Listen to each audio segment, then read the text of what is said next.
Jika kita bicara mengenai birokrasi, maka kita tidak bisa melepaskan dari pemikiran-pemikiran Max Weber, karena konsep ini dicetuskan pertama kali oleh Weber di dalam bukunya Economy and Society. Birokrasi dapat dikatakan sebagai sebuah hasil ciptaan atau genesis dari paham kapitalisme itu sendiri. Dan kita juga bisa katakan bahwa birokrasi ini merupakan sebuah instrumen yang sangat bersifat otoritatif jika kita mau menganalisa organisasi.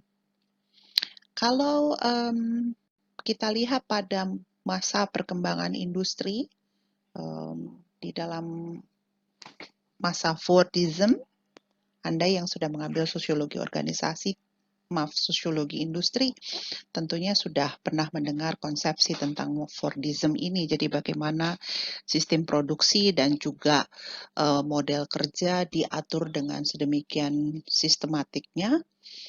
Maka birokrasi ini menjadi nafas dari pengorganisasian secara sosial dan itu masuk di dalam kehidupan masyarakat kita. Sampai sekarang, bureaucratic organizations atau organisasi yang disusun dengan nafas birokrasi ini sendiri itu masih tetap ada dan dia menjadi pola-pola umum yang kita gunakan untuk mengelola kehidupan sosial sehingga bisa dikatakan bahwa hampir di semua perusahaan-perusahaan besar di dunia bahkan sampai dengan organisasi pemerintah pun itu tetap menerapkan prinsip bekerja birokrasi ini untuk mencapai efisiensi. Nah, kalau kita lihat lagi bahwa administrasi birokrasi ini itu juga merupakan bentuk dominasi yang bekerja melalui knowledge. Weberian bureaucracy ini adalah juga merupakan pengejawantahan dari disiplin berpikir Foucauldian, Michel Foucault, tentang power di dalam level organisasi. Jadi selama birokrasi ini kemudian diterapkan dengan sangat rigid, semua tools-nya, semua instrumennya, maka diagram power yang dibuat oleh Foucault itu menunjukkan juga bahwa power atau kekuasaan itu dapat diterapkan pada sebuah relasi yang bersifat sistematik antara manusia, objek, dan juga ruang. Dan ini adalah bagian daripada studi birokrasi yang kemudian berkembang sampai dengan saat ini.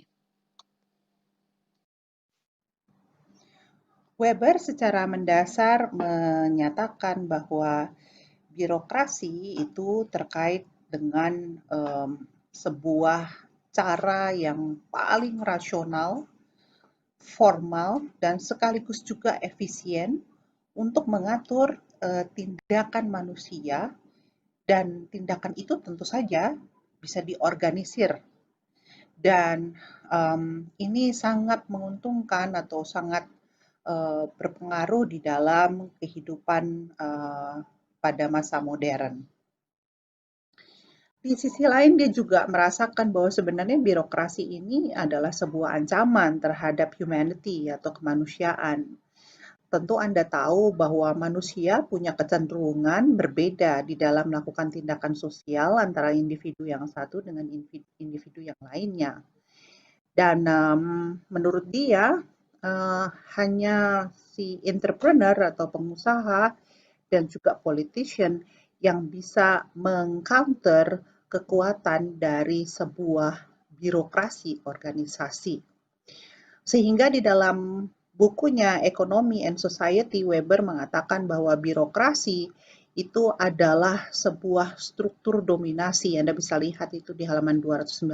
Saya bisa share buku Economy and Society untuk Anda.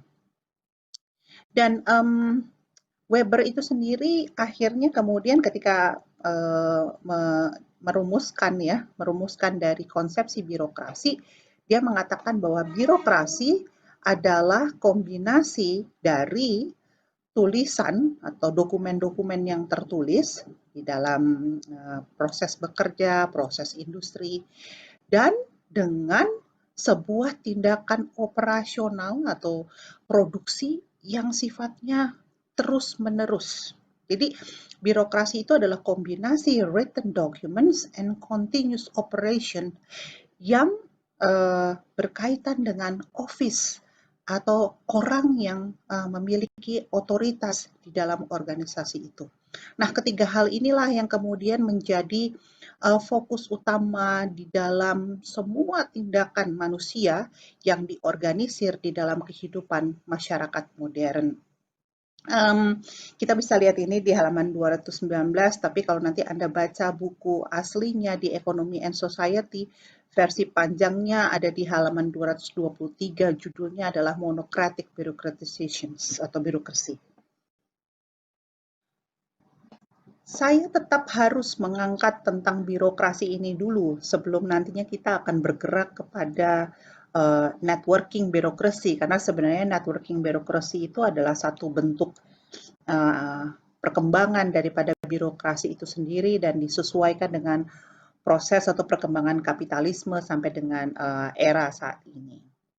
Nah, sebagai informasi bagi Anda, sebagai update untuk Anda, mungkin Anda juga sudah dapat ini di teori sosiologi klasik tentunya, tetapi saya mau meng-highlight sekali lagi bahwa kalau kita bicara mengenai birokrasi, setidaknya Weber memberikan karakternya itu menjadi 6 poin.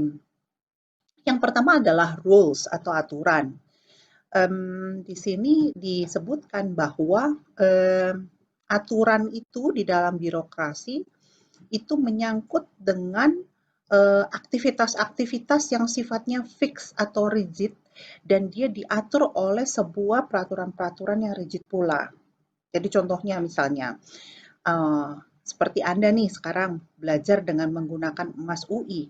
Sebenarnya tanpa sadar cara bekerja emas UI itu adalah cara bekerja birokratif. Anda harus mengikuti menu-menu yang diberikan di dalam Mas UI ini. Kalau tidak, tentu Anda tidak akan earning score. Anda tidak bisa mendapatkan nilai untuk mata kuliah ini. Jadi ini tidak hanya di perusahaan ya kalau kita bicara mengenai birokrasi. Tapi kalau kita bicara mengenai aturan, itu terpenetrasi juga di dalam semua kegiatan manusia. Jadi hampir semua organisasi pasti diatur dengan pola ini. Kedua, setelah rules, jadi ada aturan yang mengikat. Yang kedua adalah hierarki. Diatur oleh sebuah hierarki atau tatanan level di dalam organisasi. Anda sebagai mahasiswa tidak bisa tentunya mengotak-ngatik isi Mas UI karena hierarki Anda itu tidak sama dengan mereka yang ada di kantor sumber pembelajaran UI yang memang punya kendali penuh terhadap proses pembelajaran Mas UI ini sendiri. Termasuk saya gitu, ada menu-menu yang saya juga sebagai dosen tidak bisa lakukan atau tidak bisa melakukan intervensi.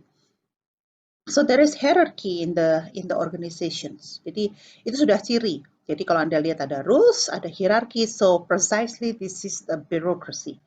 Lalu yang ketiga adalah written.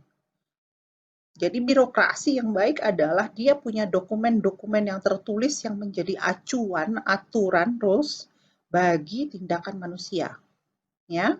Jadi action atau tindakan itu diambil berdasarkan dokumen yang tertulis.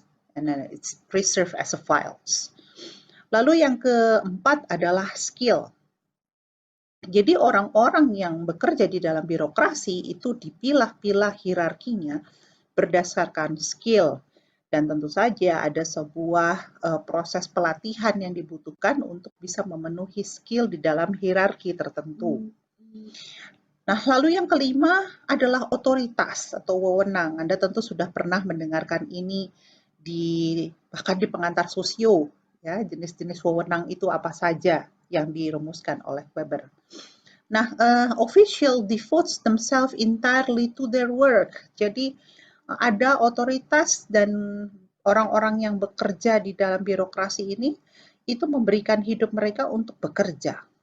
Sehingga di poin yang keenam yang di bawah, the management of the office follows general rules which can be learned. Jadi seluruh anggota daripada birokrasi, anggota organisasi itu mengikuti aturan yang sudah ditetapkan untuk bagaimana organisasi ini berjalan. Jadi Anda mau bekerja di level yang operasional, di level yang operation di bawah, atau bahkan sampai yang manajerial di atas pun, yang mengatur bagaimana mereka bekerja itu sudah bukan lagi manusianya, tapi adalah tadi aturan yang dituangkan di dalam written documents.